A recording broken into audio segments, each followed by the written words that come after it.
मिट्टी से बगावत न बगावत से गुरेजा, मिट्टी से बगावत न बगावत से गुरेजा, हम सहमे हुए लोग हैं हिम्मत से गुरेजा।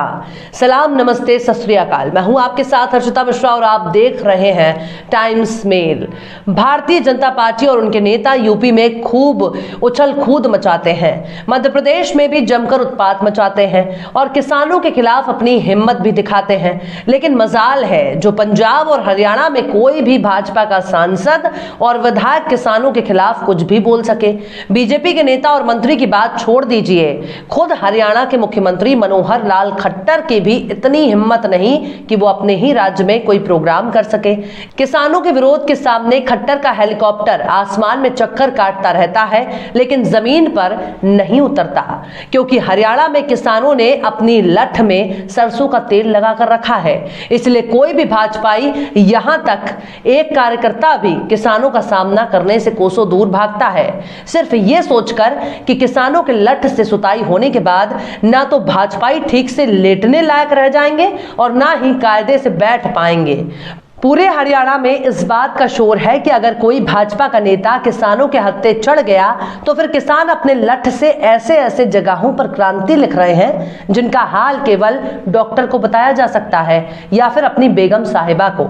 इतना सुनने के बावजूद भी अगर कोई भाजपाई घर से बाहर निकलने की सोचता भी है तो सबसे पहले अपनी बेगम से हल्दी वाला दूध तैयार रखने के लिए बोल देता है और ये भी कह देता है, देखो बेगम साहिबा, खड़ी हल्दी को पीस कर उसे गर्म कर लेना, क्या पता आज घर लौटने के बाद इसकी सख्त जरूरत पड़ जाए। ये भी सुनने में आ रहा है कि अब तक जिन भाजपाइयों ने किसानों के लठ का जौहर देखा है वो लोग कुर्सी पर बिना तकिया लगाए नहीं बैठते। पता नहीं किसानों ने कहां कहां पर इनकलाब लिखा है। ये बात तो सिर्फ बीजेपी के नेता ही बता सकते हैं या फिर उनकी बेगम साहिबा।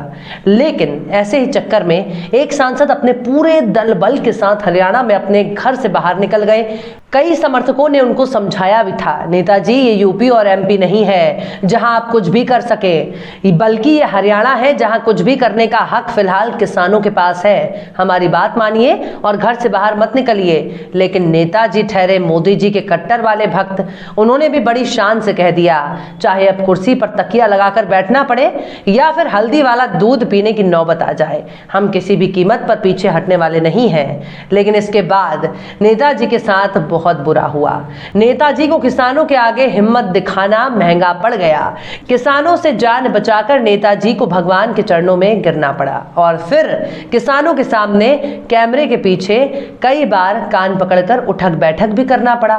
आखिर किसानों ने नेताजी की कैसे खातिरदारी कर दी है जिसके बारे में लोग केवल एक दूसरे से कान सटाकर ही बात कर रहे हैं। बताएंगे आपको और भी बहुत कुछ।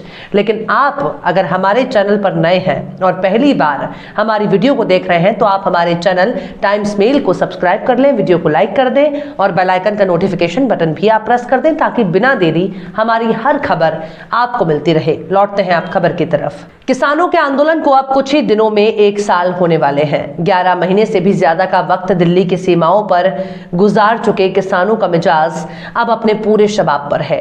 किसान आंदोलन का सबसे ज्यादा असर पंजाब और हरियाणा में देखने को मिल रहा है। हरियाणा में किसानों ने भाजपा और सहयोगी जजपा के नेताओं के सामाजिक बहिष्कार का ऐलान कर रखा है, यानी इन नेताओं का किसानों और उनके परिवारों से हुक्का पानी बंद चल रहा है। इसलिए जहां तहां भाजपा नेताओं के खिलाफ किसानों का विरोध शुरू हो जाता है। अब शुक्रवार को हरियाणा के रोहतक और हिसार में किसान और भाजपा नेता आमने सामने हो गए। काफी हिम्मत के बाद शुक्रवार को भाजपाइयों ने किसानों से नजर मिलाने की हिमाकत कर दी, जिसके बाद किसानों ने जब अपनी हिमाकत दिखाना शुरू किया तब भाजपा नेताओं को मंदिर में छिपने की नौबत आ गई है। जैसे तैसे अपनी धोती और लंगोट बचाकर मंदिर में छिपे नेताओं को तकरीबन 7 घंटे तक छिपना पड़ा।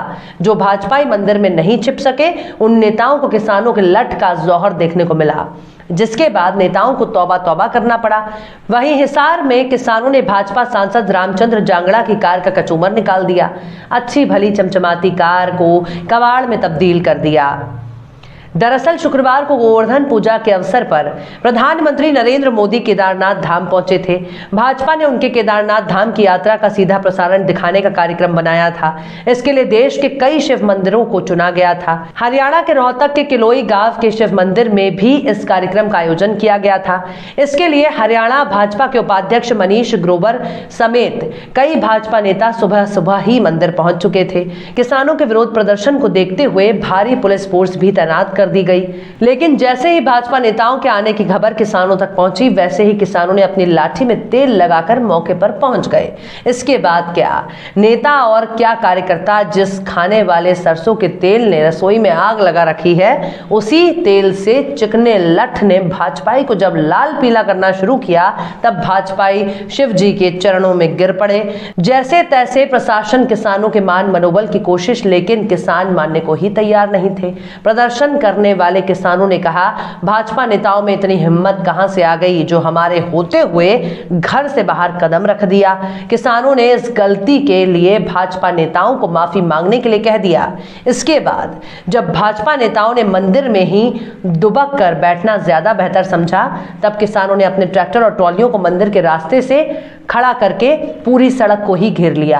किसान भाजपा नेताओं से मांग करने लगे कि उन्हें आश्वासन दिया जाए कि जब तक किसान आंदोलन चलेगा तो वे गांव में कदम नहीं रखेंगे।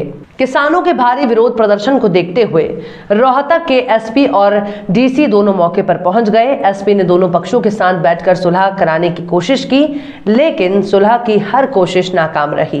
किसान इस बात पर अड़े थे कि मनीष ग्रोवर समेत तमाम भाजपा नेता किसानों से माफी मांग लें और चले जाएं। इसके बाद जिला प्रशासन कुछ किसान नेताओं को अंदर ले जाया गया और भाजपा नेताओं के साथ मिलकर बातचीत कराई गई। फिर भाजपा नेता माफी मांगने के लिए तैयार हो गए। तकरीबन 7 घंटे तक मंदिर में छिपे रहने के बाद भाजपा नेता प्रदर्शनकारी किसानों के सामने आए और फिर माफी मांगी। इसके बाद भाजपा नेताओं को किसानों ने छोड़ दिया।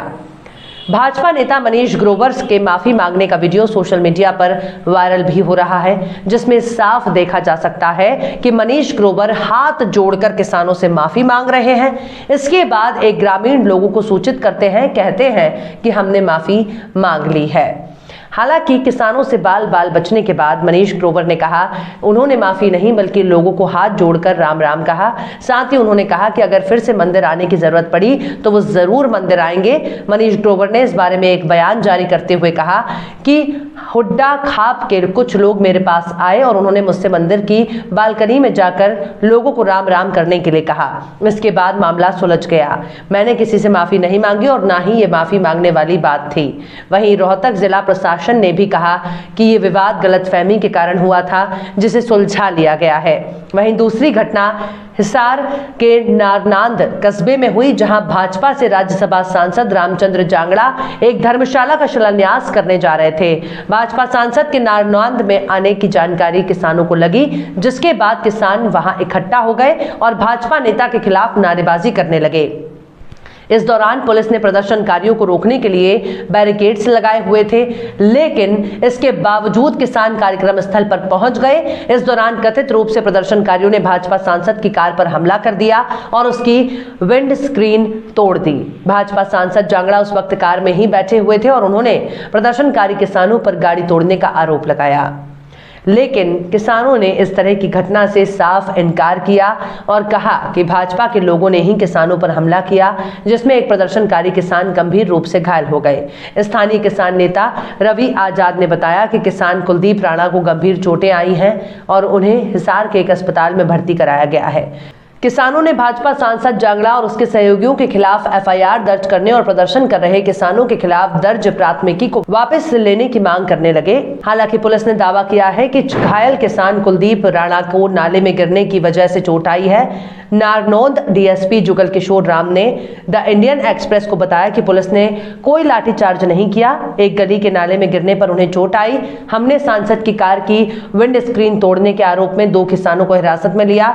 वहीं हांसी की एसपी नितिका गहलोत ने कहा कि घायल किसान के शरीर पर कोई बाहरी घाव नहीं है, सिर में अंदरूनी चोट लगने की वजह से वो बेहोश हो गया था। वहीं इस घटना के बाद तमतमाए बीजेपी के सांसद डॉक्टर अरविंद शर्मा ने कहा है कि अगर कोई मनीष ग्रोवर की तरफ आंख उठाकर देखेगा तो उसकी आंख निकाल लेंगे और जो हाथ पकड़ेगा उसका हाथ काट देंगे। आप सुनिए उनके बयान को। कि मनीष ग्रोवर की तरफ अगर कोई आंख उठेगी उसकी आंख निकाल लेंगे, हाथ उठाए तो उसके हाथ को काट लेंगे, इसको कोई छोड़ेंगे नहीं। बीजेपी सांसद अरविंद शर्मा का बयान सुनने के बाद ऐसा लग रहा है कि सांसद साहब को जल्द ही बेगम साहिबा से हल्दी वाला दूध मांगना पड़ेगा। किसान भी शर्मा जी के इंतजार में है। मनीष ग्रोवर ने तो सिर्फ हाथ जोड़कर मामला खत्म कर दिया था, लेकिन कहीं अगर किसी मोड़ पर शर्मा जी किसानों के हत्थे चढ़ गए तो शर्मा जी लहंगा और चुनरी में नजर आए तो हैरानी होने की बिल्कुल भी जरूरत नहीं है। बहरहाल चलते चलते आखिर में शमशेर खान ने भी क्या खूब फरमाया है, मोहब्बत का तकाजा है जरा दूरी रखी जाए, मोहब्बत का तकाजा है जरा दूरी रखी जाए, बहुत नज़दीकियां अक्सर बड़ी तकलीफ देती हैं। फिलहाल इस वीडियो में बस इतना ही। ये वीडियो आपको कैसा लगा कमेंट बॉक्स में आप जरूर बताइए। वीडियो पसंद आए तो लाइक करें। हमारे वीडियो लिंक को फेसबुक, ट्विटर, व्हाट्सएप पर अपने रिश्तेदार यार दोस्तों को भी शेयर करें और बेबाक, निष्पक्ष, स्वतंत्र पत्रकारिता को सपोर्ट करने के लिए आप हमारे यूट्यूब चैनल टाइम्स मेल को जरूर सब्सक्राइब करें और हाँ, बेल आइकन की घंटी वाली बटन आप जरूर दबा दें ताकि आपको हमारे आने वाले नए वीडियो की नोटिफिकेशन फौरन ही मिल जाए। फिर मिलते हैं किसी और वीडियो में एक नई खबर के साथ। हर्षिता मिश्रा को दीजिए इजाजत। जय हिंद।